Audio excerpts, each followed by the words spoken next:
আসসালামু আলাইকুম everyone, Mimi's cooking এ সবাইকে স্বাগতম নতুন একটি রেসিপি দেখার জন্য। আজকে তৈরি করে দেখাবো সানার সিল্ক সন্দেশ বা সানার মিষ্টি রেসিপি। আশা করছি আমার আজকের রেসিপিটা আপনাদের খুবই ভালো লাগবে এবং সহজ লাগবে। রেসিপি ভালো লাগলে চ্যানেল সাবস্ক্রাইব করে পাশে থাকা বেল বাটনটি অন করে দিবেন আমার পরবর্তী ভিডিওর নোটিফিকেশন সবার আগে পেতে। মিষ্টিগুলো দেখেই বুঝতে পারছেন এগুলো কতটা লোভনীয় হয়েছে, সেটা আপনাদেরকে কিন্তু বলে বোঝাতে পারবো না। এটা তৈরি করা খুবই সহজ, যে কেউ ঝটপট তৈরি করে নিতে পারেন। তাহলে চলুন কিভাবে এই ছানার সিল্ক সন্দেশটি তৈরি করতে হয় দেখে নেওয়া যাক। মিষ্টি তৈরি করার জন্য প্রথমে চুলে একটি প্যান বসিয়ে দিলাম। 1 লিটার ফুল ক্রিম লিকুইড দুধ নিয়ে নিচ্ছি। চেষ্টা করবেন অবশ্যই ফুল ক্রিম লিকুইড দুধটা ইউজ করতে, তাহলে ছানার পরিমাণটা কিন্তু একটু বেশি পাবেন। তো এখন দুধটাকে আমি জাল করে নিব যতক্ষণ পর্যন্ত একটা গলক চলে না আসবে ততক্ষণ পর্যন্ত। যারা আমার চ্যানেলে নতুন প্লিজ চ্যানেলটা সাবস্ক্রাইব করে রাখবেন আমার নিত্য নতুন রেসিপি সবার আগে পেতে। এই তো এরই মাঝে কিন্তু আমার দুধটা ফুটে উঠেছে, দেখতে পাচ্ছেন। দুধটাকে আমি একটা গলক চলে আসা পর্যন্ত কিন্তু জাস্ট জাল করে নিব। এর বেশি জাল করার কোনো প্রয়োজন নেই, যেহেতু এটা দিয়ে আমি ছানা কাটবো। এখন এই ফুটন্ত দুধটা চুলাটা আমি বন্ধ করে প্রথমে চুলাটাকে আমি অফ করে দিব। ছানা কাটার সময় অবশ্যই একটা জিনিস লক্ষ্য রাখবেন, চুলাটা বন্ধ করে ছানাটা কাটতে যাবেন। 1/4 কাপ পরিমাণ ভিনেগারের সঙ্গে 1/4 কাপ পরিমাণ পানি দিয়ে মিশিয়ে আমি এটাকে একসাথে করে তারপর এটা দিয়ে আমি ছানা কাটবো। অল্প অল্প করে ভিনেগারের পানিটা দিব, একবারে পানিটা দিতে যাবেন না, তাহলে কিন্তু ছানাটা শক্ত হয়ে যাবে। এটা অবশ্যই লক্ষ্য রাখবেন। কিছু টিপস ফলো করলে আপনাদের ছানা পারফেক্ট এবং সফট হবে। তো দেখতেই পাচ্ছেন আমি অল্প অল্প করে দিচ্ছি আর ছানাটা কাটতেছি। তো একবারে কখনই ভিনেগারের পানিটা দিতে যাবেন না, তাহলে কিন্তু ছানাটা বেশি শক্ত হয়ে যায়। তো এটা অবশ্যই লক্ষ্য রাখতে হবে। দেখতে পাচ্ছেন এর মাঝে কিন্তু আমার ছানাটা কাটতে প্রায় শুরু করেছে। এই তো এর মাঝে ছানাটা কিন্তু একদম প্রপারলিভাবে হয়ে গিয়েছে। এখন একটা স্ট্রেনারের উপর একটা কিচেন টিস্যু দিয়ে আমি এটাকে ছানাটাকে খুব ভালোভাবে পানি ঝরিয়ে খুব ভালোভাবে ছানাটাকে ধুয়ে নিয়েছি। এরই ফাঁকে পানি ঝরানো ছানাটাকে একটা বাটির মধ্যে নিয়ে নিলাম, বোলের মধ্যে নিয়ে এখন হাত দিয়ে ছানাটাকে একটু ঝরঝরা করে নিচ্ছি। এখন এই ছানাটাকে আমি একটা ব্লেন্ডারের জগে ব্লেন্ড করে নিব। ব্লেন্ডার যে ছোট জারটা আছে সেটা নিয়ে নিলাম, এর মধ্যে সরাসরি আমি ছানাগুলো দিয়ে দিচ্ছি। এই তো এখন অ্যাড করে দিব 1/4 কাপ পরিমাণ পাউডার সুগার। মিষ্টিটা যে যেমন খেতে পছন্দ করেন, তবে 1.5 লিটার দুধে আমার প্রায় 1.5 কাপের মতো ছানা হয়েছে। এর মধ্যে আমি 1/4 কাপ পরিমাণ চিনি দিয়ে দিলাম। অ্যাড করে দিব 2 টেবিল চামচ পরিমাণ পাউডার মিল্ক। এখন সব কিছু খুব ভালোভাবে একসঙ্গে আমি এটাকে মিক্সড করে নিব। তো একটা ক্রিমি টেক্সচার চলে আসবে, দেখতেই পাচ্ছেন। খুবই সহজে এই মজাদার মিষ্টিটা তৈরি করে নিতে পারেন। এটা খেতে এতটাই মজা লাগে, ছানার সন্দেশ বা মিষ্টিটা একবার বাসায় তৈরি করলে বুঝতে পারবেন।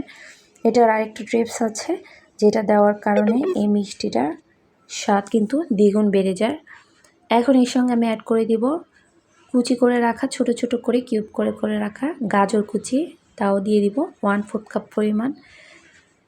গাজরের পরিমাণটা কম বেশি করে দিতে পারেন, তবে টেস্টটা ভালো আসবে যদি 1/4 কাপ পরিমাণ দিয়ে দেন। 1.5 কাপ পরিমাণ ছানার সঙ্গে একদম পারফেক্ট হবে। যারা আমার চ্যানেলে নতুন প্লিজ চ্যানেলটা সাবস্ক্রাইব করে রাখবেন আমার নিত্য নতুন রেসিপি সবার আগে পেতে। তো এরই মাঝে আমার ছানার মিশ্রণটার সঙ্গে খুব ভালোভাবে গাজরটাকে মেশানো হয়ে গিয়েছে, দেখতেই পাচ্ছেন। খুব সুন্দর একটা টেক্সচার চলে এসেছে। আর এটা দেখতে যতটা লোভনীয়, খেতে কিন্তু এর চেয়েও বেশি সুস্বাদু। বাসায় অবশ্যই ট্রাই করবেন, আর ট্রাই করে অবশ্যই আমাকে জানাবেন কেমন হয়েছে। ভালো লাগলে অবশ্যই লাইক কমেন্টস এবং শেয়ার করতে ভুলবেন না। এই তো এরই মাঝে এখন এটাকে আমি একটা সাইডে রেখে একটা মোল্ড নিয়ে নিব।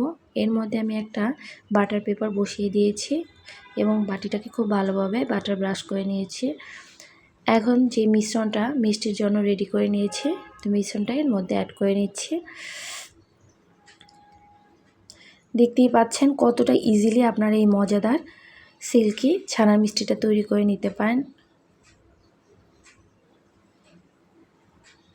ব্যাস সবটুকু মিশ্রণ বাটির মধ্যে বসিয়ে দিলাম।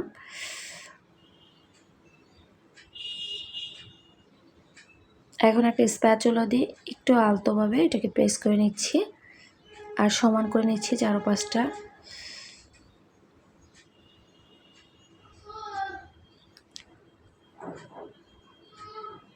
এখন এই ছানাটাকে আমি চুলায় ভাপে ভাপ দিয়ে নিব। তো আপনারা চাইলে ওভেনেও কিন্তু এটাকে বেক করে নিতে পারেন। এখন একটু হাত দিয়ে একটু প্রেস করে সব কিছু সমান করে নিচ্ছি, এতে দেখা যায় ভিতর থেকে বাতাসটা বের হয়ে যাবে। এখন একটু সৌন্দর্যের জন্য উপর দিয়ে গাজরকে এরকম কুচি করে এরকম স্লাইস করে কেটে নিয়েছি, একটু দিয়ে দিচ্ছি। এতে দেখা যায় মিষ্টিগুলো যখন তৈরি করব দেখতে সুন্দর লাগবে। আপনাদের হাতের কাছে স্যাফরন থাকলে কিন্তু আপনারা স্যাফরন দিয়েও কিন্তু পরিবেশন করে নিতে পারেন। তবে আমার হাতের কাছে স্যাফরনটা ছিল না, তার জন্য আমি এখানে গাজরটাকে এরকম স্লাইস করে কেটে নিয়েছি। এই তো দেখতে পাচ্ছেন, এভাবে করে আমি উপর দিয়ে সবগুলো দিয়ে দিচ্ছি কিছুটা গাজর কুচি।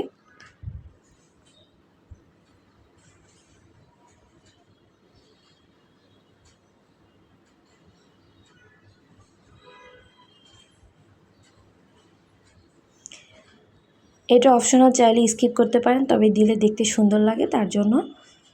তো যাই হোক, এখন সবটুকু কাজু কুচি দেওয়া হয়ে গিয়েছে উপর দিয়ে। এখন ঢাকনাটা দিয়ে ঢেকে আমি এটা চুলাকে ভাপে দিয়ে দিব প্রায় 25 মিনিটের মতো। 25 মিনিটের মধ্যে এটা খুব সুন্দরভাবে কিন্তু হয়ে যাবে। পানি দিয়ে দিলাম একটা প্যানে, আর একটা স্ট্যান্ডার বসে বাটিটা বসিয়ে দিলাম। ফিরে আসবো 25 মিনিট পর। 25 মিনিট পর আমি একটু দেখে নিচ্ছি এটা আমার হয়েছে কিনা। দেখতে পাচ্ছেন, তো আমার এটা কিন্তু হয়ে গিয়েছে মনে হচ্ছে। তো একটু চেক করে দেখাচ্ছি। দেখতে পাচ্ছেন খুব সুন্দরভাবে কিন্তু চামচটা ক্লিন হয়ে গেছে, তার মানে বোঝা যাচ্ছে যে মিষ্টিটা কিন্তু একদম পারফেক্ট রেডি। তো আবারও কাছ থেকে দেখাচ্ছি, দেখতে পাচ্ছেন মিষ্টিটা কিন্তু হয়ে গেছে। তো একটা সার্ভিং ফ্রিজের মধ্যে আমি সার্ভ করে নেব। প্রথমে বাটিটার মধ্যে নিয়ে নিচ্ছি, নিয়ে নিচ থেকে যে কাগজটা দিয়েছি বাটার পেপারটা তুলে নিচ্ছি।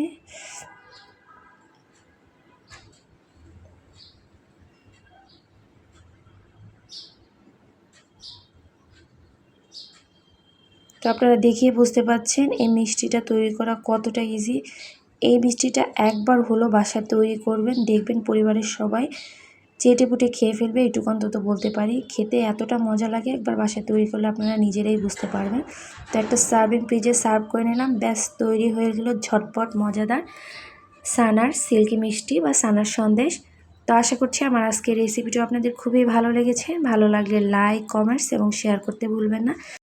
তো একটা মিষ্টি আপনাদেরকে কাছ থেকে তুলে দেখাচ্ছি, ভিতরটা কতটা মজাদার এবং লোভনীয় হয়েছে। দেখে কিন্তু বুঝতে পেরেছেন এটা কতটা দারুণ লাগে। এই তো আজকে এখানে বিদায় নিলাম, আবারও কোনো নতুন রেসিপিতে দেখা হবে। সবাই খুব বেশি ভালো থাকবেন, সুস্থ থাকবেন, আমার জন্য দোয়া করবেন। আল্লাহ হাফিজ।